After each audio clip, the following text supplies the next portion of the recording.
Olá, eu sou o professor Luiz Antônio Peixoto Vale, da série Checkmate Global. Estamos gravando agora o 10º vídeo da série complementar, juntando as peças e explicando o movimento. No vídeo anterior, eu dei a vocês noções básicas do que é uma guerra de quinta geração. Naquele vídeo, eu fiz uma metáfora, onde um morador de uma rua desejava tomar a residência do outro. Essa metáfora tem vários níveis de interpretação. Uma das interpretações mais imediatas é que a rua é o nosso planeta. Os moradores da rua são os habitantes do nosso planeta e seus grupos. As residências são os países e as organizações. Aquele morador que pretendia dominar a casa do seu vizinho não estava contente em apenas já controlar a água que entrava na rua, os alimentos que eram servidos, a energia elétrica, enfim, aquelas 5 áreas de controle que também eu já falei nos vídeos anteriores. Ele queria mais, ele queria dominar de forma total e absoluta todas as casas e manter a rua escrava aos seus desejos.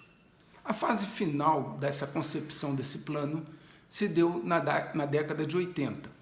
Quando nós falamos de América Latina e Brasil, isso podemos remontar a entre junho e agosto de 82, quando foram feitos 3 grandes encontros num centro chamado Woodrow Wilson, em Washington.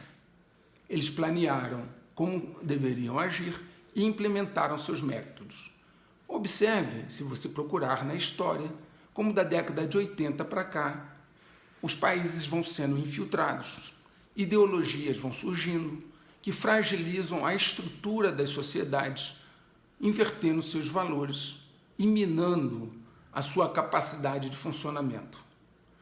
Esse momento que estamos vivendo é a culminância desse processo que começou há muitos milênios, que teve um marco na década de 80 e que agora se encaminha para o seu término. O checkmate global está sendo desenhado para ser movimentado na área financeira. Vários cheques foram sendo dados ao longo do tempo dentro daquela metodologia da guerra de quinta geração. Mas o checkmate global virá da área financeira.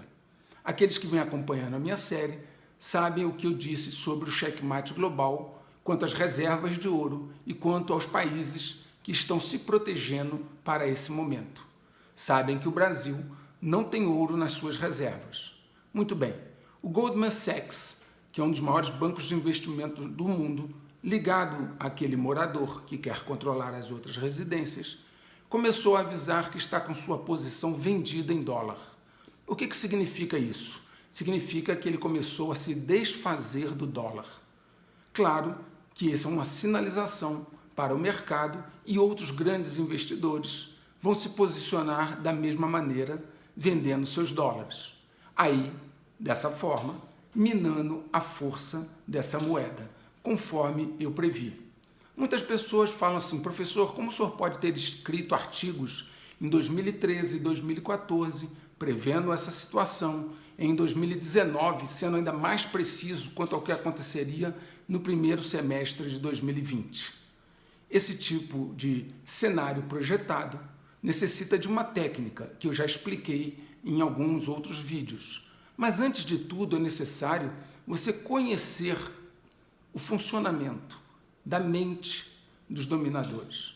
Você precisa ter estudado eles durante muitos anos, acompanhando seus movimentos, entendendo como eles pensam, quais são seus objetivos, seu modus operandi e quais são as suas crenças, para que você possa então interpretar os movimentos desse tabuleiro de xadrez. Estamos indo então agora para os últimos movimentos, na medida que o Goldman Sachs começa a vender suas posições em dólar. Algumas pessoas têm me perguntado: professor, o senhor no primeiro vídeo da série Checkmate Global Complementar disse que o senhor era otimista e que o tempo da ignorância ia acabar. É verdade, a médio e longo prazo eu sou otimista porque acredito na vitória daqueles que desejam o melhor para a humanidade. Entretanto, entre esse momento em que uma realidade está sendo desconstruída e a outra que ainda não se tornou presente, ainda não é dominante, existe um vale, um hiato a ser atravessado. Esse período será um período naturalmente de entropia, de caos, como todo o período de mudança de padrão de regime. Você deve ter, por natureza, por uma questão de prudência e discernimento, você deve se preparar para esse momento. Então, a médio e longo prazo, eu sou otimista e acredito que o tempo da escuridão e da ignorância vai acabar. Mas nós temos que atravessar este vale entre aquilo que está se desmoronando e aquilo que ainda não se fixou. Então, é prudente. Eu sou uma pessoa com o pé no chão, técnico, sem paixões, que você, por exemplo, faça estoque de alimentos, de água, de remédios que você use de forma continuada para um período não menos do que de 90 dias, para que nós possamos vislumbrar mais à frente como os jogadores vão se posicionar e qual dos dois jogadores vai efetivamente implementar o checkmate global final que concluirá o jogo. Eu continuarei a passar informações a vocês com vídeos semanais, sempre curtos, para que vocês possam rapidamente assimilar os conceitos. Muito obrigado, um grande abraço.